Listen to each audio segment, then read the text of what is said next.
Shri K S Arunkumar, പിന്നെ G Sudhakaran എന്തൊക്കെ പറഞ്ഞാലും അന്ന് വിസ്മയിപ്പിച്ചു. അത് കഴിഞ്ഞ് കെ സുധാകരനെ അനുനയിപ്പിക്കാൻ കൂടെ നിർത്താൻ കോൺഗ്രസിന് കഴിഞ്ഞു. അത് വലിയൊരു പോസിറ്റീവ് ഘടകമാണ്. അത് മാത്രമല്ല, ഈ നിമിഷം ഇപ്പോൾ കേൾക്കുന്നത് തിരുവനന്തപുരം സെൻട്രലിൽ ഇടതുപക്ഷത്തിന്റെ സ്ഥാനാർത്ഥി ആരാണ് അറിയില്ല. വള്ളിക്കുന്നിൽ നിങ്ങളുടെ സ്ഥാനാർത്ഥി ആരാണ് അറിയില്ല. പിന്നെ ഇപ്പോൾ താനൂരിൽ നിങ്ങളുടെ സ്ഥാനാർത്ഥിയാണ് ആരാണ് അറിയില്ല. അതെന്തുകൊണ്ടാണ് ആദ്യ മണിക്കൂറിൽ പട്ടിക പ്രഖ്യാപിച്ചിട്ടും 4 ഇടങ്ങളിൽ നിങ്ങൾ ഇപ്പോൾ വിയർക്കുന്നത്?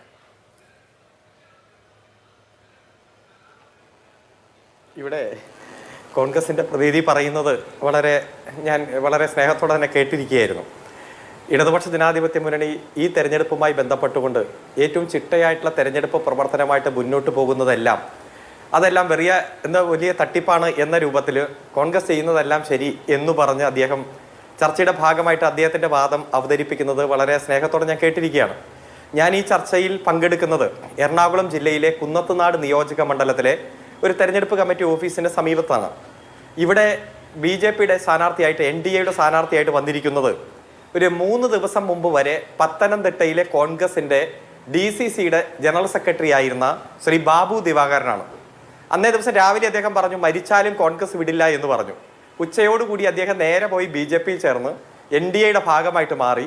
ഇപ്പോൾ ഇവിടെ 2020 അലോട്ട് ചെയ്ത സീറ്റിൽ NDA സ്ഥാനാർത്ഥിയായിട്ട് മത്സരിക്കുകയാണ്. ഒന്നെടുത്ത് നോക്കിയേ, താങ്കൾ ചോദിച്ചു വിസ്മയത്തെക്കുറിച്ചും മറ്റു കാര്യങ്ങളൊക്കെ ചോദിച്ചു. അദ്ദേഹത്തിന്റെ മറുപടിയും നമ്മൾ കേട്ടു. എവിടെയാണ് വിസ്മയം നടന്നത്? ഏത് പാർട്ടിയിൽ നിന്നാണ് ഇപ്പൊ പോയി കോൺഗ്രസിന്റെ മുൻകാല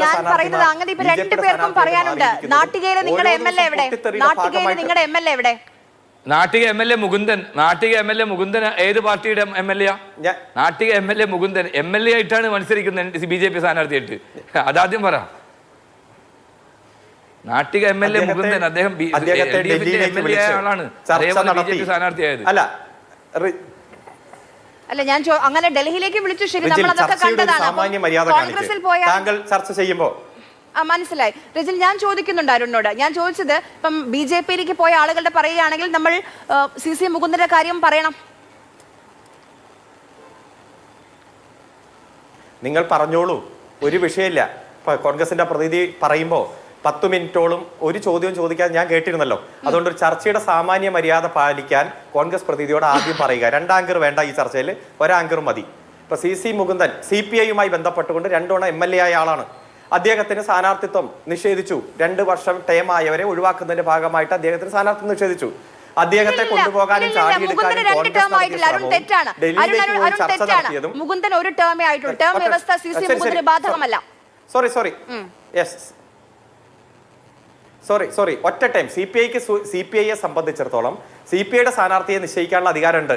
ഏതായാലും 2 ടേമോ 3 ടേമോ മത്സരിപ്പിക്കണോ വേണ്ടയോ എന്ന് തീരുമാനിക്കേണ്ടത് CPI ആണല്ലോ. അദ്ദേഹത്തിന് വാഗ്ദാനങ്ങൾ കൊടുത്ത് കോൺഗ്രസ് ചാടിച്ചതും ഡൽഹിക്ക് കൊണ്ടുപോയതും ചർച്ച നടത്തിയതും അവസാനം അദ്ദേഹത്തെ ചതിച്ചതും പിന്നീട് അദ്ദേഹം BJP പോയതൊക്കെ ഉണ്ട്. ഞങ്ങൾ ആരും ന്യായീകരിക്കാനൊന്നും പോകില്ല. അങ്ങനെ പോണവർ പോട്ടെ. ഞങ്ങളെ സംബന്ധിച്ചിടത്തോളം അതൊന്നും വലിയ ടെൻഷനൊന്നുമല്ല.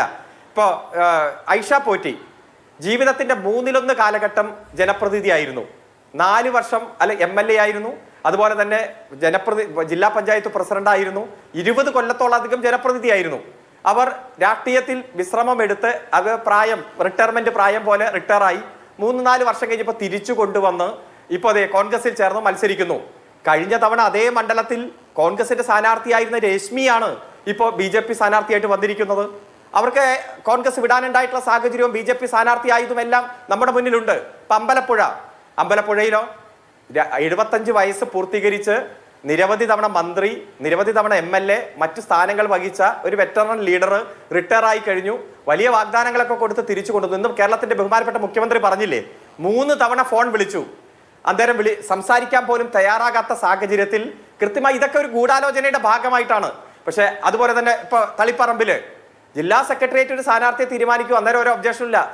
തന്റെ പേര് സ്വയം പറഞ്ഞു. അതിന് സ്വീകാര്യത കിട്ടിയില്ല. സ്ഥാനാർത്ഥി വന്നു. പിന്നീട് വസ്തുതാവിരുദ്ധമായിട്ടുള്ള ആരോപണങ്ങൾ ഉന്നയിച്ചുകൊണ്ട് പുറത്തു പോകുകയാണ്. അപ്പൊ ഇതൊക്കെ വിസ്മയമാണെങ്കിൽ വിസ്മയം ആയിക്കോട്ടെ എന്ന് ഞങ്ങൾക്ക് പറയാനുള്ളൂ. പക്ഷേ 2 ദിവസമായിട്ട് യൂത്ത് കോൺഗ്രസിൽ നിന്നും രാജിവെച്ച നിരവധി നേതാക്കന്മാരെ പാലക്കാട് BJPയുടെ A ക്ലാസ് മണ്ഡലമായിട്ടാണ് പാലക്കാടിനെ BJP കാണുന്നത്.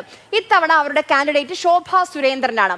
ശോഭാ സുരേന്ദ്രന്റെ കാര്യം ഇതിനു മുൻപ് ഷാഫി പറമ്പിലിനെതിരെ ശോഭാ സുരേന്ദ്രൻ മത്സരിച്ച സമയത്താണ് നിങ്ങൾ CPM എന്ന പാർട്ടി 3ാം സ്ഥാനത്തേക്ക് പോയത്. NN കൃഷ്ണദാസ് ആയിരുന്നു CPMന് വേണ്ടി ഉണ്ടായിരുന്നത്. അപ്പോൾ ശോഭാ സുരേന്ദ്രൻ വീണ്ടും വരുമ്പോൾ നിങ്ങൾക്ക് നിങ്ങളുടെ പാർട്ടി ചിഹ്നത്തിൽ മത്സരിപ്പിക്കാൻ അവിടെ സ്ഥാനാർത്ഥികൾ ഇല്ലാഞ്ഞിട്ടാണോ പാലക്കാട്? ഇപ്പോൾ അത് ഡീലാണ് എന്ന് പ്രതിപക്ഷ നേതാവ് പറയുമ്പോൾ അതിനെ എങ്ങനെ പ്രതിരോധിക്കും നിങ്ങൾ? അല്ല, ഇപ്പൊ ലാസ്റ്റ് നടന്ന ഉപതെരഞ്ഞെടുപ്പിലും ഞങ്ങൾ 3ാം സ്ഥാനത്താണ്. അതെ, ഞങ്ങളെ സംബന്ധിച്ചിടത്തോളം പാർട്ടി ചിഹ്നത്തിൽ മത്സരിക്കുന്ന കാൻഡിഡേറ്റുകൾ പാർട്ടി മെമ്പർമാരാണെങ്കിൽ അവർ പാർട്ടി ചിഹ്നത്തിൽ മത്സരിക്കും. പാർട്ടി മെമ്പർമാരല്ലേ പൊതു ചിഹ്നത്തിൽ മത്സരിക്കും. ചിലപ്പോൾ പേരിലേക്ക് എത്തിയത് പാലക്കാട് ടഫ് ഫൈറ്റ്. ഇപ്പൊ കഴിഞ്ഞ തവണ ഷാഫി പറമ്പിൽ വിയർത്ത മണ്ഡലമാണ്. ശ്രീധരനായിട്ട് മത്സരിച്ച സമയത്ത് ഒന്ന് രക്ഷപ്പെട്ടു പോന്നു ഷാഫി എന്ന നിലയിലാണ്. രാഹുൽ വന്നപ്പോൾ സ്ഥിതി മാറി. എന്നാലും BJP വലിയ പ്രതീക്ഷ അർപ്പിക്കുന്ന മണ്ഡലമാണ്. അവിടേക്ക് ശോഭാ സുരേന്ദ്രനെ പോലെ വലിയൊരു കാൻഡിഡേറ്റിനെ BJP വെക്കുമ്പോൾ, രമേശ് പിഷാരടിനെ കോൺഗ്രസ് വെക്കുമ്പോൾ രാഷ്ട്രീയം മാറ്റി നിൽക്കും. അപ്പോൾ അവിടെ CPMന് എന്തുകൊണ്ട് മണ്ഡലത്തിൽ നിന്ന് നിങ്ങൾക്ക് നേതാവില്ലാഞ്ഞിട്ടാണോ? P സരിനുണ്ട്, PM മാർഷോയുണ്ട്.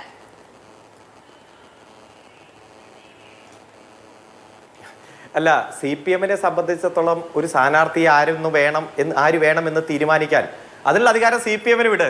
ഒരു പൊതു സ്വതന്ത്രരെ മത്സരിപ്പിച്ചു എന്ന് പറഞ്ഞാൽ പൊതു സ്വതന്ത്രർ വിജയിച്ച അല്ലെങ്കിൽ ഞെട്ടിപ്പിക്കുന്ന തരത്തിൽ ആകർഷകമായിട്ടുള്ള വിജയം നേടിയ എത്രയോ പൊതു സ്വതന്ത്രർ CPMന്റെ പാനലിൽ മത്സരിച്ചിട്ടുണ്ട്. 57 ആദ്യത്തെ ഗവൺമെന്റ് വരുമ്പോൾ തന്നെ പൊതു സ്വതന്ത്രരായിരുന്നല്ലോ കൂടുതൽ പേർ മത്സരിച്ചത്. അതുകൊണ്ട് ആരെങ്കിലും അത് ഡീലാന്ന് പറഞ്ഞാൽ അതൊന്നും വിശ്വസിക്കാൻ നിൽക്കല്ലേ. ഞങ്ങളെ സംബന്ധിച്ചിടത്തോളം ഏറ്റവും മികച്ച സ്ഥാനാർത്ഥികളെ അണിനിരത്തി തെരഞ്ഞെടുപ്പ് പ്രവർത്തനത്തിന്റെ വിവിധ ഘട്ടങ്ങൾ കഴിഞ്ഞു. പക്ഷേ കൊച്ചിയിൽ കോൺഗ്രസിന്റെ 2 സ്ഥാനാർത്ഥികൾ അടിച്ച പോസ്റ്റർ അവിടെ തന്നെ ഇരിക്കുക. ദീപ്തി മേരി വർഗീസ് എല്ലാം ദീപ്തം എന്ന് പറഞ്ഞ് അടിച്ച ലക്ഷക്കണക്കിന് പോസ്റ്ററും ബോർഡും DOT പാലത്തിന്റെ വലതുവശത്ത് ഇരിക്കുന്നുണ്ട്. അതുപോലെ തന്നെ അജയ് തറയിൽ അടിച്ച 2000-ലധികം ആയിക്കോട്ടെ, എന്താ അജയ് തറയിൽ അടിച്ച പോസ്റ്ററും ബോർഡിനെ കുറിച്ച് നിങ്ങളുടെ ചാനൽ അടക്കമല്ലേ വാർത്ത കൊടുത്തത്? നിരവധി ചാനലുകളല്ലേ വാർത്ത കൊടുത്തത്? പക്ഷെ ഇതൊന്നും ഞങ്ങളുടെ കൺസേൺ അല്ല. ഞങ്ങളെ സംബന്ധിച്ചിടത്തോളം കൂടുതൽ ആകർഷകമായിട്ടുള്ള വിജയം ഉറപ്പിക്കാൻ വേണ്ടി ഈ ഗവൺമെന്റിന്റെ ഭരണ നേട്ടങ്ങളുമായി ജനങ്ങളിലേക്ക് ഇറങ്ങിയിരിക്കുകയാണ്. വലിയ സ്വീകാര്യത ഈ ഗവൺമെന്റിന് കിട്ടുകയാണ്. കാരണം ഈ ഭരണ നേട്ടങ്ങൾക്ക് തുടർച്ച വേണം. അതാണ് ജനങ്ങൾ ആഗ്രഹിക്കുന്നത്.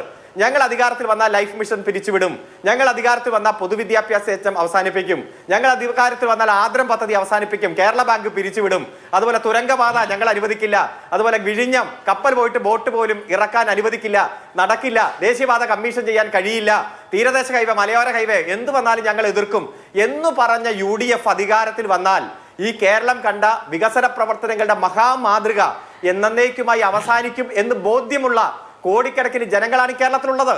അതുകൊണ്ട് തന്നെ ഭവന സന്ദർശനത്തിന്റെ ഭാഗമായി ഞങ്ങൾ ചെല്ലുമ്പോൾ ഇതുവരെ ഇല്ലാത്ത സ്വീകാര്യതയോടെ ഈ വികസന പ്രവർത്തനങ്ങൾക്ക് തുടക്കം വേണം എന്ന് തന്നെ പറയുക. അതുകൊണ്ട് തമ്മിലടിക്കുന്നവരും റോട്ടിൽ ഏറ്റുമുട്ടുന്നവരും ഒരേ മണ്ഡലത്തിൽ നിരവധി പോസ്റ്ററും നോട്ടീസും അടിച്ച UDFന്റെ നിരവധി സ്ഥാനാർത്ഥികളും അവർ ഏറ്റുമുട്ടട്ടെ. ജോസഫ് വാഴക്കാണ്. ഞാൻ അരുണിലേക്ക് മടങ്ങി വരാം.